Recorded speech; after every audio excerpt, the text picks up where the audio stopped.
지금부터 세미나 시간을 갖도록 하겠습니다. 먼저 첫 번째 주제인 고양특례시 지역경제 과거와 미래에 대해 고양시정연구원 시민정책연구실 연구위원으로 재직 중인 김영덕 박사님께서 발표해 주시겠습니다. 큰 박수로 맞이해 주시기 바랍니다.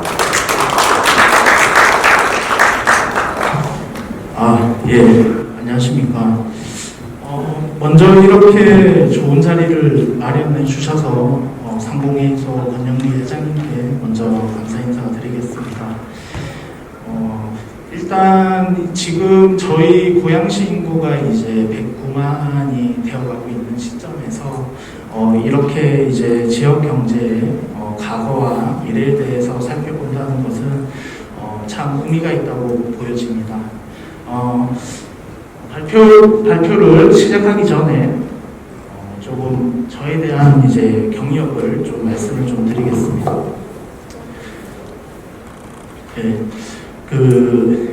대표님들도 다 아시다시피 제가 IBK 경제연구소에 이제 근무를 하다가 기술보증기금에서 이제 연구소에 있으면서 다양한 평가와 연구를 한 바 있습니다.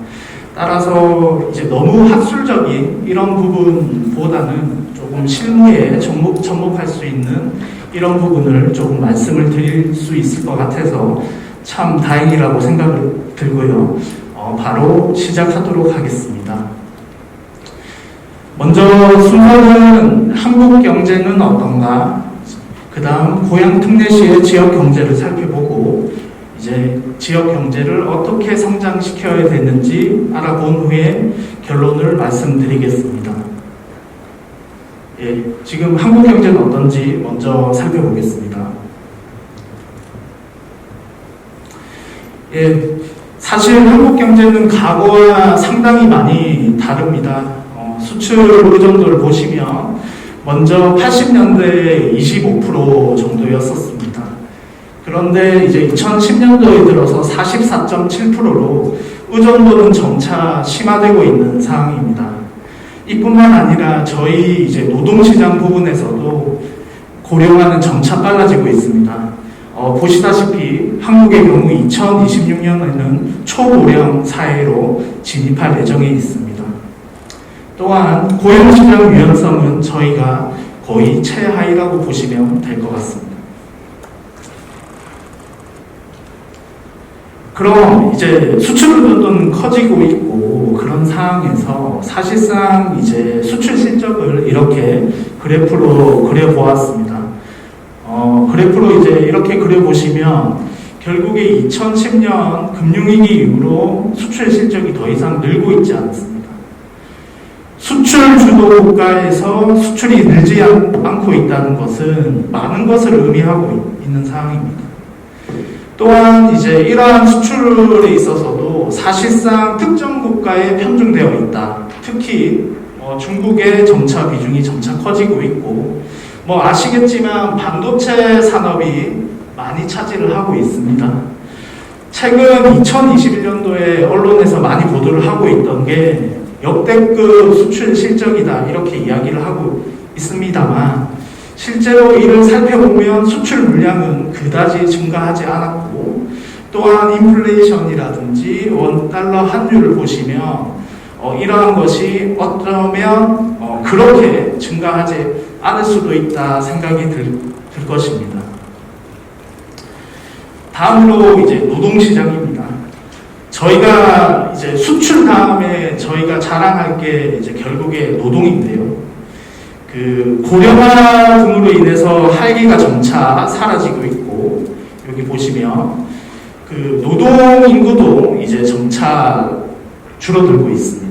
2060년도에는 이제 3천만 명 정도가 이제 인구가 될 것으로 보이는데 실제로 이제 청년들조차도 지금 현재 공공부문만 취업을 하려고 하고 또 선호하고 있습니다. 또한 배우자를 선택할 때도 공기업, 공무원만 지금 찾고 있는 상황입니다. 그럼 마지막으로 저희가 유일하게 이제 남은 게 이제 기술인데 기술조차도 중국에 다 지금 열의에 있는 상황입니다. 부문별로 보시면 우주항공, 해양, 국방, 생명보건, 의료, 에너지 모두 중국이 기술적 우위를 가지고 있었습니다. 2017년도에 제가 이제 IBK 경제연구소에 있을 때 곧 추격을 당할 거다, 빠르게 뭔가 변화를 해야 된다, 이런 주장을 많이 했었는데 결국에 지금 2021년도에 이제 추격이 따라잡힌 상황입니다. 그리고 이제 저희가 믿을 게 이제 청년들인데, 청년들은 여전히 이제 실업 상태나 체감 실업률이 높고 이제 놀고 있는 청년들이 많은 상황입니다. 이렇게 이제 한국 경제는 심각한 문제를 가지고 있습니다. 그런 와중에 저희 고향 특례시의 지역 경제는 어떨까요? 고향 특례시 이제 특례시가 되면서 많은 이제 시의원분들이나 시청 공무원분들이 주민들도 그렇고 그런 이야기를 하십니다. 이제 너무 좋아질 거다. 앞으로 더 좋아질 거야. 우리는 이제 그런 얘기를 많이 하십니다. 한번 그거에 대해서 살펴보겠습니다. 이제 보시면 왼편에 보이시는 게 이제 지역 내 총 생산입니다. 저희가 이제 경제 지표로 가장 중요하게 생각하는 이제 종합 지표라고 할 수 있습니다. 그 왼쪽에 보이시는 게 꾸준히 이제 증가를 하고 있습니다만 실제로 이러한 이제 증가가 다른 도시랑 이제 비교를 했을 때 50만 이상 도시들 중에 저희가 10입니다. 그리고 특례시 중엔 최하위 1인당 GRDP는 경기 지역의 하위 7위를 가지고 있습니다. 다음 보시겠습니다. 그렇다면 지역 내 총생산이 이제 어떤 걸로 구성이 되어 있는지 여기 보시면 결국 부동산업과 도소매업이 대부분 차지를 하고 있습니다. 그런데 여기서 중요한 게 부동산업 같은 경우에는 일반적으로 개발 과정이 다 끝나면 줄어들게 됩니다. 그러면 이런 기업은이 줄어들게 되면 결국에 저희 GRDP 경제 종합 지표 자체가 하락하게 되고 타 도시와도 이제 경쟁력이 더 뒤처진다고 보면 될 것 같습니다.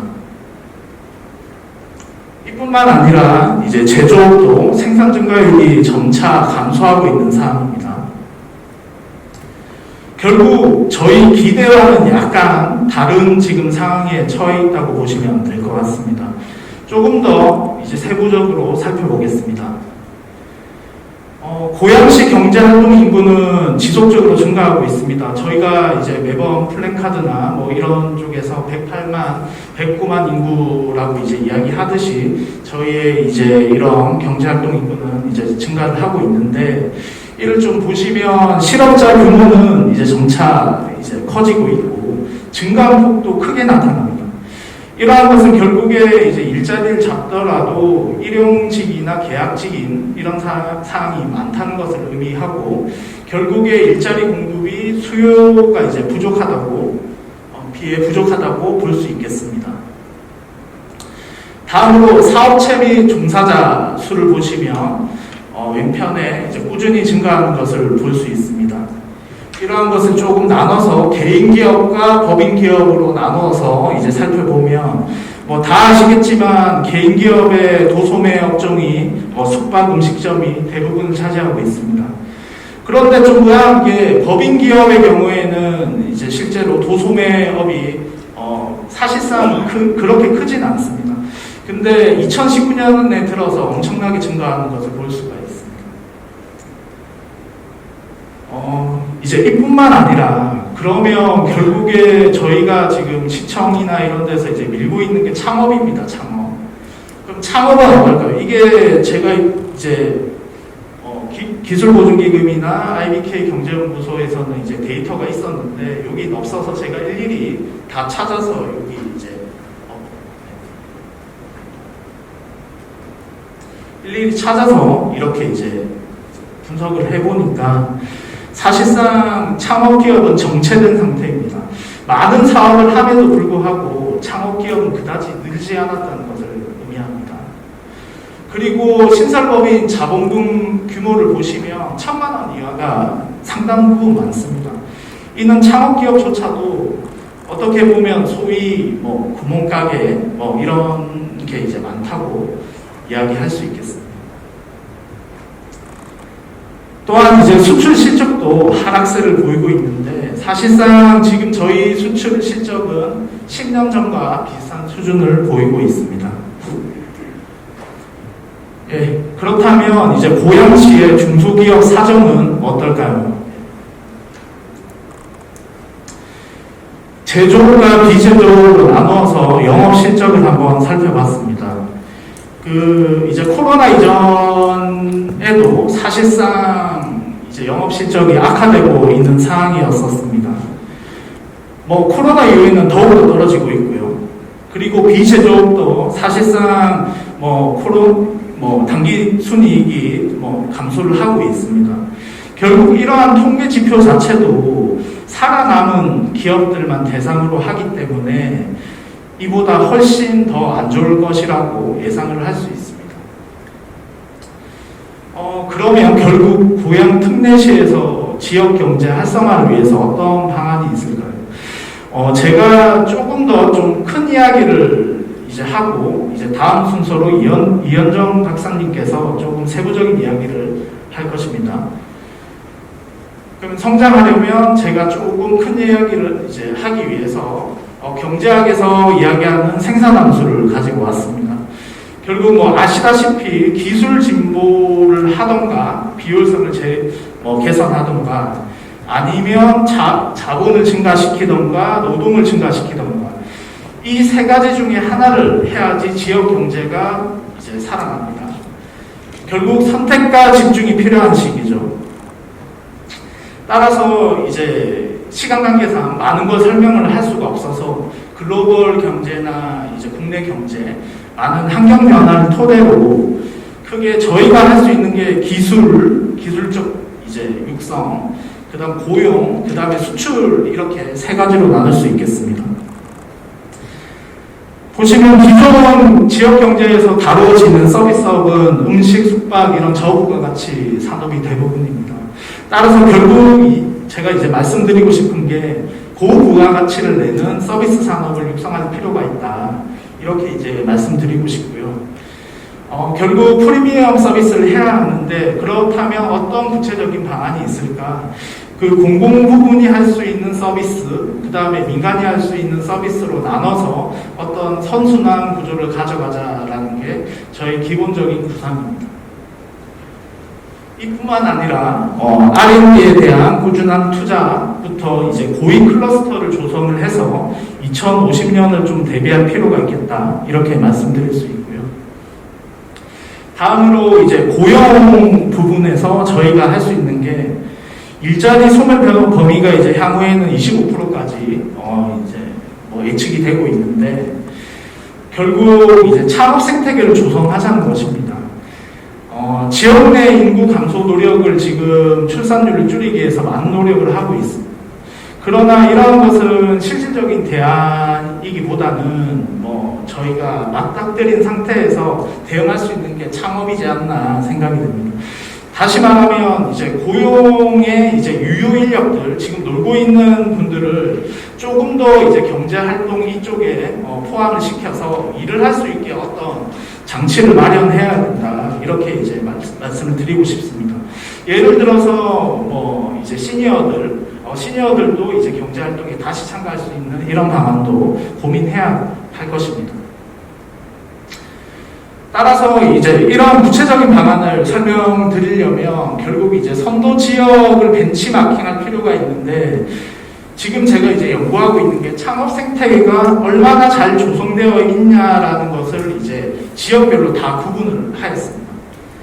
그래서 저희가 지금 고양시가 중간 정도 위치를 하고 있고 창원시가 하위에 위치를 하고 있습니다. 따라서 이제 예산을 그냥 쓰지 말자는 게 아니라 예산을 쓸 때 효율적으로 활용하자는 것입니다.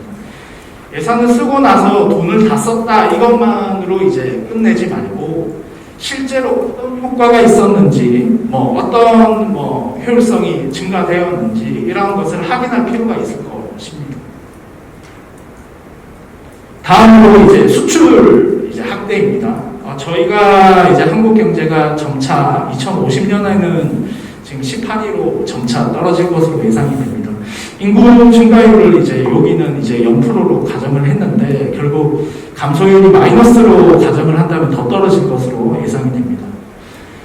따라서 이러한 것을 이제 보면 결국 저희가 터키나 사우디 이런 신흥국보다 이제 뛰어넘게 되는 이들이 그런 경우를 볼 수가 있는데 결국 저희 입장에서는 미래 먹거리를 이쪽에 포커싱 할 필요가 있다. 그렇게 보여집니다. 따라서 뭐 고향 특례시가 이제 되면서 수출 기업 지원이나 이런 다양한 방안을 조금 마련할 필요가 있다. 이렇게 말씀드릴 수 있겠고요. 그리고 주요 수출 품목에 대해서 기업들에 대한 고찰을 해서 결국 경쟁 도시와의 이제 차별화를 좀 해야 될 것입니다. 왜냐하면 결국에 인구가 이제 저희가 감소를 한다는 것은 누구나 다 알고 있습니다.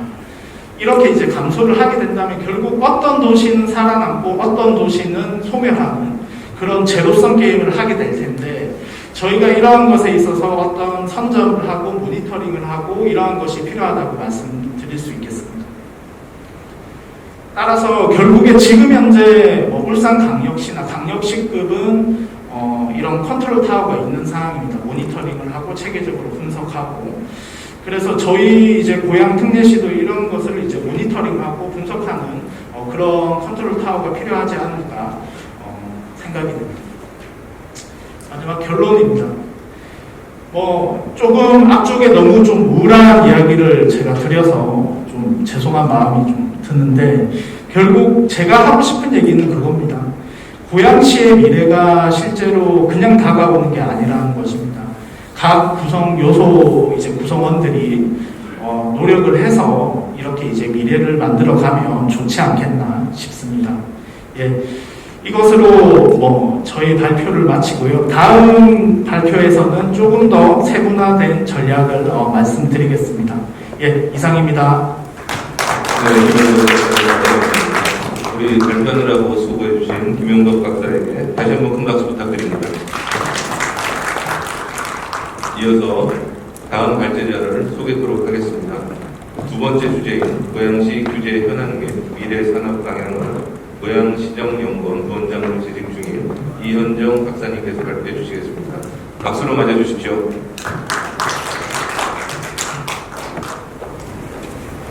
네, 안녕하세요. 고양시정연구원의 이현정입니다. 오늘 이 자리를 통해서 여러분들 만나뵙게 돼서 반갑습니다. 제가 또 고양시정연구원에 저는 김용덕 박사님보다 조금 더 오래 있어서 또 여러분들 뵀던 적이 있는 것 같습니다. 그래서 오늘 다시 만나뵙게 돼서 너무 감사하고요. 또 이런 자리에 저를 불러주셔서 감사합니다. 저는 오늘 이제 여러분들하고 무슨 이야기를 할까 좀 고민을 했었는데요. 사실 이제 우리 김용덕 박사님이 고양시 전체적인 경제 상황에 대해서 말씀을 주시고요.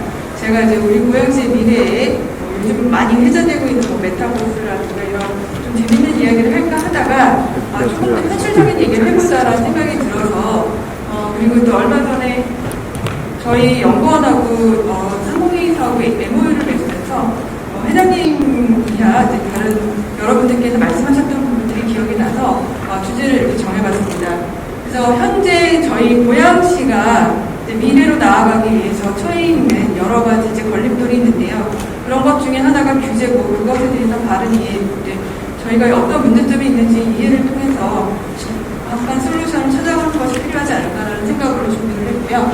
그래서 오늘은 이제 고양시 규제 현황에 대해서 여러분들하고 이야기를 하면서 저희가 이 문제를 해결할 수 있는 방법이 이거는 이제 단위 혼자서 할 수 있는 방법도 아니고 민간 기업도 같이 참여를 해야 되는 부분들이기 때문에 그 부분을 이야기하려고 이제 주제를 이렇게 정했습니다. 그래서 여러분들하고 규제 현황하고 그 다음에 여러 가지 이제 해결 방법들에 대해서 이야기를 하도록 하겠습니다. 그래서 현재 고양시가 처해 있는 문제점이 무엇이고 이것을 이제 어느 누구가 해결할 수 있는 문제는 아니고요. 모두가 각자의 역할을 통해서 다각적인 문제 해결 방법을 찾아야 된다. 그래서 그 결과를 도출하기 위한 이야기를 하려고 합니다.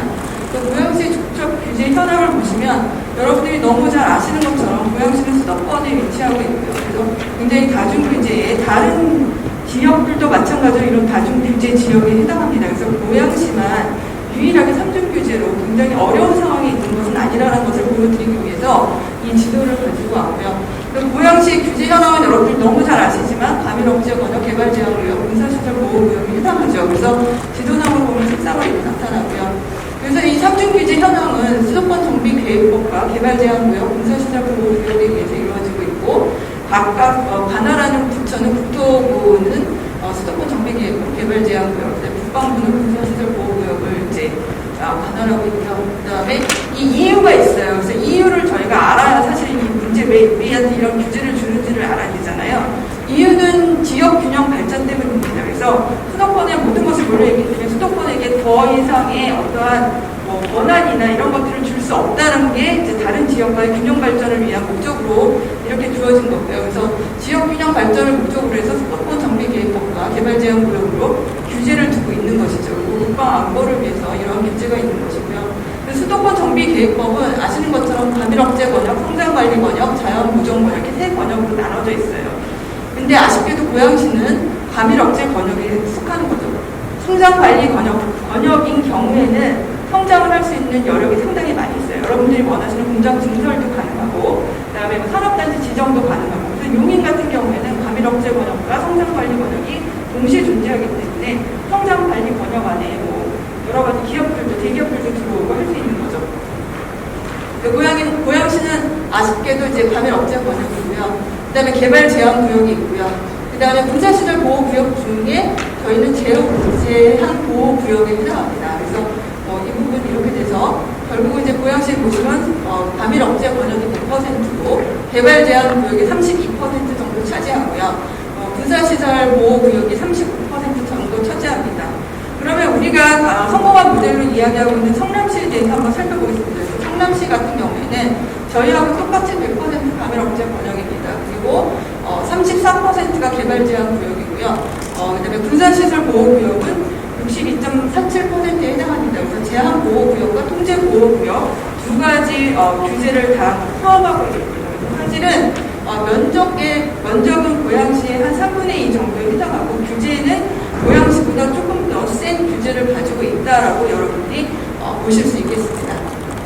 그래서 이런 얘기를 왜 하냐? 그래서 저희가 문제가 뭐냐 이렇게 얘기 드리고 싶었는데 저희는 이제 과밀억제 권역이라는 것이 굉장히 큰 핸디캡이죠. 그래서 그 과밀억제 권역 안에서는 여러분들이 하고 싶어 하시는 이제 공장 증설이라든가 대기업 유치라든가 그다음에 대학교 유치 이런 것들이 사실은 불가한 상황이라는 것을 이제 말씀드리고 싶습니다. 그리고 그래서 이제 저희가 가지고 있는 것이 현재 행위 제한을 받고 있는 것이 과밀억제 권역 안에서 개발 제한 구역하고 제한 보호 구역이고요. 그래서 결국 이 문제를 풀 수 있는 방법은 뭐냐면 저희가 이제 공업지역을 가지고 있어야 돼요. 근데 공업지역이 저희는 사실 없어요. 고양시에는. 그 문제가 이제 이 문제를 해결할 수 있는 방법, 수도권에서 과밀억제 권역으로서 이 문제를 해결하려면 공업지역을 갖고 있어야 되는데 그게 없다는 게 문제고, 기타 지역에 여러분 개별 입지할 수 있는 여러 가지 대기업이라든 중소기업이 들어갈 수 있는데 이것도 이제 이 부분으로 못 풀고 다른 부분으로 풀어야 되는 거죠. 그래서 가능한 것이 이제 고양시가 왜 지식산업만 맨날 콘텐츠 산업만 떠들어대느냐 하고 의구심을 가질 수도 있는데 할 수 있는 게 이거밖에 없어요. 지식산업센터. 그나마 이제 콘텐츠 방송 하나 건진 거죠, 저희가. 그래서 지금 보시는 것처럼 이제 지역 규제는 그렇고요. 산업 규제가 있어요. 산업은 규제가 좀 다릅니다. 그래서 산업은 산정부에서 이제 관할을 하고 이 법을 산업집정법과 입지법으로 나누는데 집정법 안에 보면 이제 산단을 지정하는 거죠. 국가산단, 일반산단, 도시청단, 농공단지 이렇게 4개를 지정할 수 있는데 지금 보시는 것처럼 고양시는 국가산단과 일반산단 지정이 불가능해요. 아까 지역 규제 때문에. 그래서 할 수 있는 것은 이제 여기 보시는 것처럼 산업입지나 집정법에 의한 도시첨단 산업단지 지정밖에 받을 수가 없어요. 그래서 여러분들도 아시지만 테크노밸리의 10만 제곱미터 도시첨단 산업단지 저희가 지정을 받았고요. 이게 이제 입지하고 관리에 관한 부분이라고 보시면 돼요. 근데 이 도시첨단 산업단지를 왜 자꾸 지정을 받으려고 하냐? 그러면 여러분들이 아시지만 여러 가지 이제 조성원가 내지는 조성원가 이하로 분양이 가능하고 이제 세제도 있고 하기 때문에 기업 활동하는 데 있어서 기업 유치에 굉장히 이로운 점들이 많이 있죠. 그래서 이 도시첨단 산업단지를 지정받는 것이 가장 과밀억제 권역에서는 산단을 유치할 수 있고 기업을 유치할 수 있는 최적의 방안이다. 수도권에 살 수 있는 방법 방법은 이거밖에 없다라고 이제 현재 저희가 이렇게 알고 있고요. 그래서 지금 이제 말씀드린 것처럼 이제 도시 첨단 산업단지가 있고요. 그 다음에 또 한 가지 할 수 있는 방법이 규제 샌드박스 제도라고 이제 들어보셨죠. 그래서 규제 샌드박스 제도가 2019년부터 시행이 되고 있는데 이 규제 샌드박스를 통해서 저희가 또 규제를 조금 완화해 갈 수 있는 방법이 있고요. 그 외에 특수목적단지라든가 기타 산업단지, 산업집적시설을 지정받아서 저희가 규제를 해제해 나갈 수가 있습니다. 그래서 이제 고양시가 지금 수도권에 입지하고 있기 때문에 사실 이런 여러 가지 규제를 위해서 여러분들이 원하시는 공장 증설이라든가 공장 뭐 대기업을 유치한다거나 앵커기업 유치 이런 것들이 사실 좀 어려운 상황인데요. 그래서 이 수정법을 해결할 수 있는 방법이 지금 말씀드린 것처럼 도시첨단산업단지, 특수목적단지 지정을 받는다거나 아니면 규제 샌드박스 제도를 이용하는 것이죠. 그러기 위해서는 첨단산업으로 도시첨단산업단지 지정을 받을 수 있고요. 규제 샌드박스는 이제 없었던 신산업, 신기술, 신서비스를 통해서 또 이제 면제를 받을 수 있습니다. 그리고 이제 성남 테크노밸리 같은 경우에 특수목적단지를 통해서 이제 이런 문제들을 해결해 나갔었거든요. 그래서 우리가 이제 해결할 수 있는 방법이 지금 산업단지 지정은 어려울 거고, 그다음에 도시첨단 산업단지 같은 사례를 살펴보면 판교 제2, 제3 테크노밸리가 이런 지정을 받았고요. 그다음에 특수목적단지는 판교 테크노밸리, 그다음에 규제 샌드박스는 판교 제2 테크노밸리는 이런 제도를 이용을 해서 좀 전에 보셨던 것처럼 성남이 저희보다 훨씬 더 많은 규제를 가지고 있지만 현재 그런 기업 환경을 이루어 나갈 수 있었다라고 볼 수 있습니다. 지금 보시는 것처럼 공업지역이 있어야지만 도시첨단산업단지를 지정받을 수 있다고 했는데, 그러면 이제 궁금한 게 생기죠. 왜 우리는 그거밖에 지정을 못 받았을까? 공업지역이 없어요. 그래서 공업지역이 있어야지만 도시첨단산업단지 지정이 반드시 가능한 건 아닙니다. 법적으로는 없어도 가능한데 실질적으로 공업지역이 없으면 지정해 줄 수가 없어요. 그래서 고양시는 지금 보시는 것처럼 VC하고 고양시 굉장히 열악한 상황입니다. 그래서 공업지역이라는 것이 거의 없다시피 하기 때문에 그동안 굉장히 힘들었던 거라고 이제 보시면 되겠습니다. 그래서 도시첨단 산업단지와 관련된 단지 이것도 지정해달라고 지정해줄 수 있는 것이 아니라 굉장히 많은 산업인증법, 산업부, 직접부, 도시개발법, 재발제한구역, 수도권정비계획법, 첨단산업법 이런 것들과 다 연관이 되어져 있어서 이런 부분들이 이제 해결이 만족이 돼야지만, 제약 조건들이 만족이 되어야지만, 그러니까 저희가 이제 이런 것들을 지정을 받을 수 있는 것이고요. 그래서 이제 고양시가 할 수 있는 것은 첨단 산업의 지식 산업으로 이제 저희가 포커싱을 해야 되기 때문에 지식 산업 기반한 첨단 산업으로 무엇을 저희가 육성할 것인가 이제 고민하고 있다고 보시면 되겠습니다. 그래서 과밀 억제 번역에서 이제 이거는 그냥 뭐 글씨가 너무 작으니까 도시첨단 산업단지를 했을 때 과밀 억제 번역에서 하지 못했던 것들을 할 수 있는, 여기 지금 오른쪽에 보이시는 것들이 이만큼의 것들이 이제 허용이 된다라는 것이라고 보시면 되겠고요. 단지를 이제 경기도에서 지정받은 사례들이 있습니다. 그래서 제가 보시는 그냥 A, B, C, D, E, F를 했고요. 거기 보시면은 뭐 그린벨트를 해제한다거나 아니면 택지개발 지구 내에 다시 도시첨단 산업단지를 지정받을 수 있기 때문에 그렇게 받은 지역들이 이제 이시가 있고요. 그다음에 중공업 지역이라든가 아까 말씀드린 것처럼 공업지 지역에 도시첨단 산업단지를 이제 지정받은 그런 지자체가 있습니다. 그리고 도시첨단 산업단지 조성 현황 보시면 지금 보시는 것처럼 경기도의 여러 가지 뭐 인천이라든가 용인이라든가 이런 지자체들이 이제 지정을 받아서 고양시도 이제 지정받았는데 아까 말씀드린 것처럼 사실은 이제 공업지역이 없이 받을 수 있는 최대 면적 단위가 10만 제곱미터이기 때문에 10만 제곱미터밖에 받지 못한 것이죠. 최대한 받은 거라고 보시면 되겠습니다. 그리고 이제 경기도의 이 도시첨단 산업단지라든가 테크노밸리 지정을 해줄 때는 그냥 해주는 것이 아니라 타 지자체하고 반드시 차별화가 돼야 되거든요. 근데 이제 저희가 이제 이미 성립된 이런 도시들하고 차별화가 돼야 되는데 동탄 같은 경우에 저희하고 굉장히 비슷한 형태로 지금 바이오하고 콘텐츠 산업으로 밀고 나가고 있습니다. 그래서 이런 부분들을 고양시가 어떻게 차별해 나가야 될지 고민을 해야 되는 상황이고요. 네, 말씀드린 것처럼 규제 샌드박스 말씀드렸는데 2019년 1월 17일, 4월 17일부터 시행되기 시작했고 지금 보시면 이제 신속 확인이나 실증 규제, 임시 허가 이 세 가지를 통해서 신산업, 신서비스, 신기술 이런 것들에 대한 규제를 완화를 해주고 있는 제도라고 보시면 되겠고요. 보시면 이제 12대 신산업 이런 것들을 이제 나라가 발표를 했는데 고양시에서 가져갈 수 있는 신산업이 무엇인지를 잘 살펴보면 현재 콘텐츠 산업밖에 없습니다. 그래서 가장 회자되고 있는 VR, AR 산업, 메타버스 산업 이런 것들을 저희가 육성할 수 있는 가능성이 있어 보이죠. 이 12대 신산업 중에서는 뭐 자율자동차, 로봇, 바이오리스 상당히 조금 아직까지는 거리가 있어 보이고, 근데 제조와 관련된 것들은 고양시가 가져갈 수 없는 부분들이 있습니다. 그래서 규제 샌드박스는 지금 보시는 것처럼 이거 4개, 금융, 산업, 융합, 정보통신, 그 다음에 지역특구, 또 하나 있으면 스마트 도시법, 이렇게 5개가 있고요.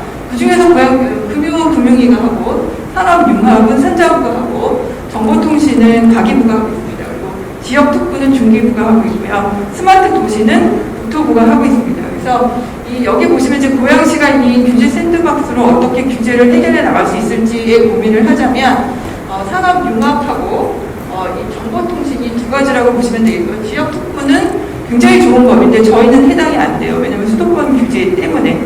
그다음에 스마트 도시는 저희가 스마트 시티 사업을 총체적으로 통합적으로 굉장히 크게 해야지만 가능한 그런 규제고요. 그래서 크게는 뭐 3가지라고 스마트 도시까지 합치면 3가지인데, 스마트 도시 안에 모든 것이 다 포함되기 때문에 여러분들이 지금 하고 계시는 사업들도 포함이 될 수 있습니다. 어쨌든 지금 이제 이런 제가 이제 규제 샌드박스를 자꾸 말씀드리는 건, 아까 도시첨단산업단지는 관에서 노력해서 규제 특례를 위해서 가질 수 있는 지역 규제 해제고요. 이 규제 샌드박스는 관이 할 수가 없습니다. 기업이 하셔야 돼요. 기업이 하시면 관이 도와드릴 수 있습니다. 그러니까 주체가 이 규제 샌드박스의 해제 지정을 해달라고 요구하는 사람은 기업이어야 한다는 거죠. 기업이나 기관. 고양시가 해드릴 수가 없는 부분이에요. 근데 고양시가 서포트는 해드릴 수 있어요. 그래서 규제 샌드박스에 대해서 말씀을 드리는 거고요. 근데 어떻게 생각하면 우리 기업은 사실 예전에 전통기업이고 신기술, 신산업, 신서비스하고 조금 거리가 먼데 내가 과연 이걸 할 수 있을까 이렇게 고민이 드실 수 있는데, 실제로 이제 여러분들도 전환을 하셔야 되는 거잖아요. 지금 현재 하고 있는 산업을 계속 지속 가능하게 하시기 위해서는 어느 정도 ICT가 들어가야 되고, 새로운 신기술, 신서비스들하고 융합을 하셔야 되기 때문에 거기서 산업 융합이 일어나면 그런 기회가 있는 거죠. 근데 이제 뭐 그렇다고 해서 그게 다 되는 거야 이렇게 의문이 생길 수 있는데, 안양시 같은 경우에는 굉장히 자그마한 사업들을 그렇게 해서 규제 샌드박스를 차곡차곡 쌓아가고 있습니다. 그래서 고양시도 사실은 규제 담당관실에서 그것을 굉장히 계획하고 내년에는 여러분들하고 같이 할 계획을 가지고 있기 때문에 여러분들이 고민해 주시면 많은 도움이 될 것 같고요. 혹시 신청을 받기도 할 거예요. 그래서 그걸 신청도 주시면 고양시가 아마 같이 도와드릴 거로 제가 알고 있습니다. 그리고 현재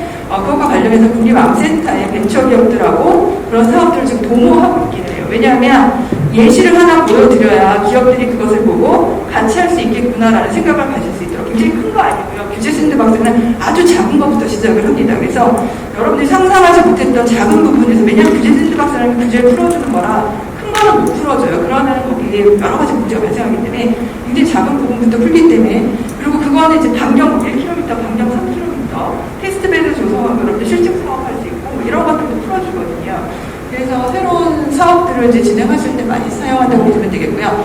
여기 보시면 이제 특히 굉장히 많은 부처들이 이걸 사업을 시행하고 있고, 가기부 같은 경우에 이제 아까 말씀드린 것처럼 XR 규제 혁신 로드맵에서 이제 규제를 굉장히 많이 풀었습니다. 그리고 관계부처 합동으로 가상융합경제, 이건 메타버스와 관련된 건데, 디지털 뉴딜 뭐 1.0, 2.0 해서 관련 규제들 지금 굉장히 많이 풀어나가고 있습니다. 그래서 근데 사실 이제 제가 지금 뭐 가상융합경제, VR, AR, 메타버스 얘기하지만 사실 그게 여러분들하고 먼 얘기가 아니고요. 여러분들의 사업의 매장이 지금 오프라인에 있는데 그게 아니라 디센트럴 랜드에 있는 메타버스 안에 가상으로 여러분들이 매장을 만들어야 되는 날이 2, 3년 안에 올 수가 있거든요.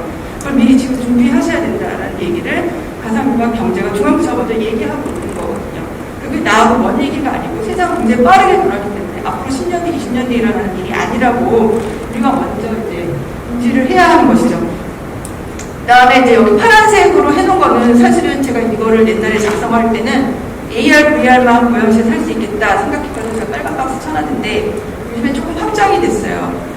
항공 드론 사업도 지금 고양시가 진행하고 있고요. 그다음 바이오 헬스 분야도 진행하고 있기 때문에 좀 진행이 되고 있고요. 그다음에 이런 부분들이 이제 신산업 분야 기술 융합 향락해서 아까 이제 산업 융합에 규제 샌드박스를 가져갈 수 있다 그러는데, 어떤 산업이든 어떤 산업이든 VR, AR이 들어가면 융합 산업이 되는 거고요. ICT가 들어가면 정보통신업이 될 수가 있거든요. 그래서 그런 부분들을 내가 가지고 있는 산업들이 어떻게 적용해서 그러한 이제 혜택을 받을 수 있을지를 이제 고민해 볼 수가 있겠죠. 그래서 고양시는 주로 스마트 콘텐츠, 스마트 미디어, 스마트 헬스로 지금 현재 방향을 잡고 있다고 보시면 될 것 같고요. 오전에 좀 먼저 전에 이제 그 국회의원님이 말씀하고 가신 그 굉장히 대형 사업들도 이런 사업들과 굉장히 연관이 되어 있다라고 볼 수 있겠습니다. 그리고 이제 요거는 뭐냐면 아까 판교 제일테크노밸리가 특수목적단지를 통해서 이제 지금의 기업 환경을 이제 구축해 나갔는데 사실은 도시첨단 산업단지를 지정받기 위해서 굉장히 많은 노력을 했는데 다 불가가 됐어요. 불가가 되다 보니까 특수목적단지로 지정을 받아서 벤처기업 단지를 통해서 영도목적 용지를 지정받아서 판교 제일테크노밸리가 이제 성공을 시작했는데 그와 마찬가지로 여러 가지 지금 특수목적단지라든가 산업지적시설에 관련된 규제를 풀어주는 것들이 있어요. 그래서 이런 부분들은 이제 그 각 부처에다가 신청을 해서 받을 수 있는데 사실 고양시가 받기는 쉽지 않아요. 왜냐하면 연구목적단지라 그러면 예를 들어서 그러면 연구소가 여기 엄청 많아야 돼요. 현재. 그래서 내가 이거 집적시설이 있으니 나에게 이렇게 규제를 풀어달라, 허가해달라 이래야 되는 거라서 저희 입장에서는 지금 좀 어려운 상황이지만 이걸 받아야지만 저희가 아까 수도권 규제의 여러 가지 그런 것들을 해결해 나갈 수가 있는 거죠. 그래서 닭이 먼저냐 달걀이 먼저냐의 문제긴 하지만 기업인들이 함께 노력을 해 주셔야지만 그래서 우리가 이런 토양을 만들어 가야지만 관이 또 이걸 신청해서 받을 수가 있는 거죠. 그래서 그걸 말씀드리는 거고요. 지금 말씀드린 것처럼 특수목적단지에 뭐 지식산업센터라든가 벤처기업 집적시설, 산업유망 특성화대학 이런 거 있고요. 벤처기업 집적시설이 판교 테크노밸리가 받은 거라고 보시면 되겠습니다.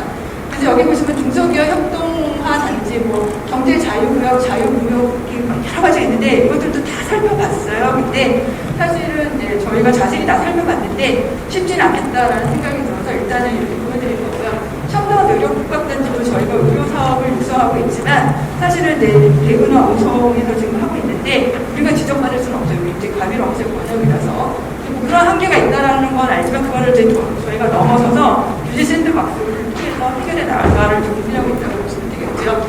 테크노밸리 이제 경기도 현황 뭐 이런 것들을 이제 어떻게 다른 지역들이 이런 그 규제를 해결해 나갔는지를 어떤 것들을 적용해서 찾아갔는지를 도시개발법 플러스 어떤 뭐 도시첨단 산업단지라든가 규제센터라든가 이런 것들을 됐는지를 좀 보여드리고 싶어서 작성을 했고요. 시간이 없으시면 제가 빨리 넘어가겠습니다.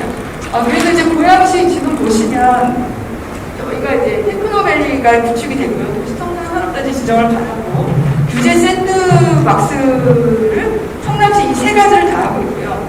고양시는 원래 저 파란 박스 하나밖에 없었는데, 초록 박스 하나밖에 없었는데 초록 박스하고 이제 파란 박스가 채워졌고 이제 규제 샌드박스가 채워져야지만 성남시와 같은 그런 기업 토양을 구축할 수 있을 거라는 생각이 듭니다. 그래서 환경 테크노밸리 사례를 보시면 제가 이제 계속 말씀을 드렸지만 환경 테크노밸리는 처음에 도시첨단 산업단지 지정받기 위해서 상당히 노력했지만 특수목적단지 지정받기 못 받았고요. 이게 성공했기 때문에 제2제3은 그냥 도시첨단 산업단지를 줬습니다. 그 다음에 지금 이제 지역은 잘 아실 거고요. 환경 테크노밸리 조성 동기를 이거 꼭 말씀드리고 싶었었는데 여기 보시면 이제 성남 상공회의소의 역할이 굉장히 커요. 그래서 이게 1990년대부터 시작을 했는데 거기 베드타운이라는 거 우리 싫다.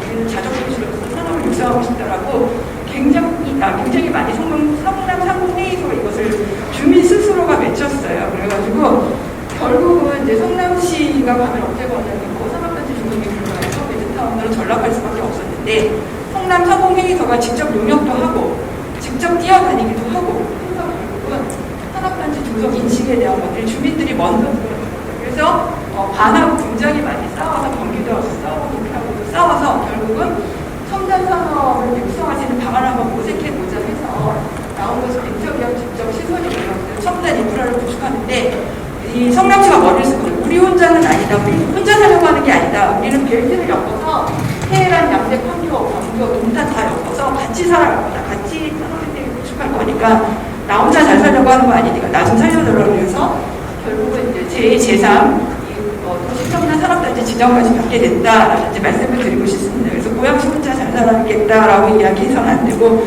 옆에 있는 부천, 파주 같이 우리가 들어가서 산업생태 경기북부에 거점 생태계, 산업생태계를 구축하겠다 이런 식으로 접근을 해야 된다라고 말씀드립니다. 뭐 이거는 이제 그냥 넘어갈게요. 시간이 좀 없을 것 같아서 한번 자료로 보시면 될 것 같고요. 그래서 어떤 이게 여기서 하고 싶은 얘기는 뭐냐면 그래도 너희 다 안 된다. IT, BT, CT 지금 다 하지만 처음에는 다 안 된다고 했어요. 너는 IT만 무조건 IT만 해야 된다. 그래서 IT 중에서도 제조 IT 하드웨어는 안 되고 소프트웨어만 들어가야 된다. 그래서 맨 처음에 100% 소프트웨어 기업 IT 기업만 넣겠다라고 약속을 하고 시작했는데 결국은 지금 제가 드리고 싶은 말씀은 뭐냐면 소프트웨어만 한다고 되는 게 아니잖아요. 제조기업들이 같이 들어와야 되잖아요.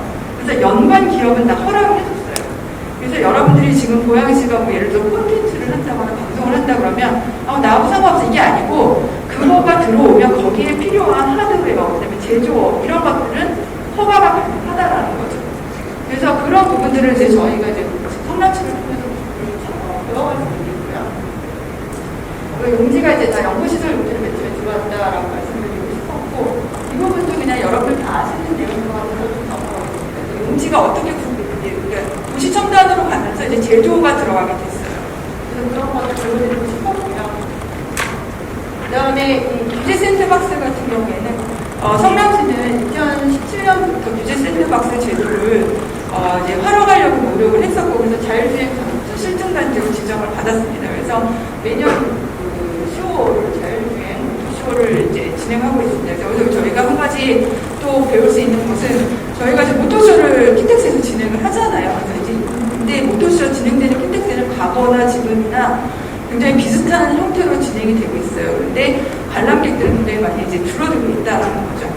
우리가 세상이 변하고 있는데 그것에 맞춰서 모토쇼도 저희도 변해가야 되는 거죠. 근데 성남이 먼저 자율주행 실증단지 이것을 지정을 받아서 지금 현재까지도 2020년부터 자율주행 시범운행지구로 지정을 받았습니다.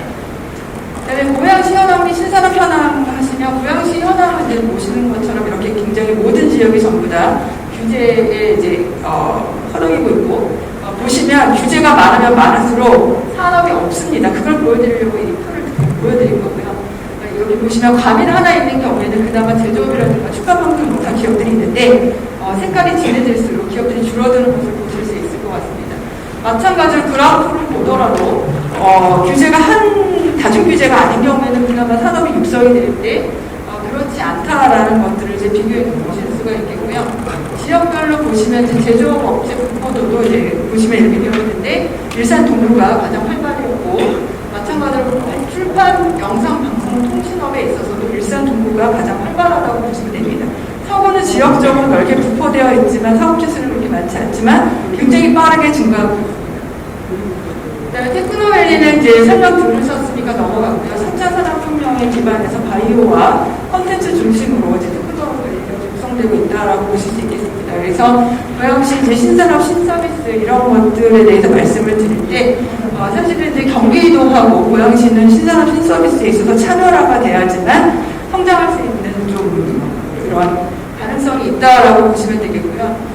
그래서 다른 지역들도 굉장히 많이 지금 노력하고 있기 때문에 거기서 경쟁에서 살아남아야 된다라는 얘기를 하고 싶어서 이 PPT를 준비를 했고요. 지금 보시는 것처럼 이런 형태, 콘텐츠 중심의 메타버스 세계가 열리면서 굉장히 다양한 영역에서 융합산업을 이루어가고 있다라고 볼 수 있겠습니다.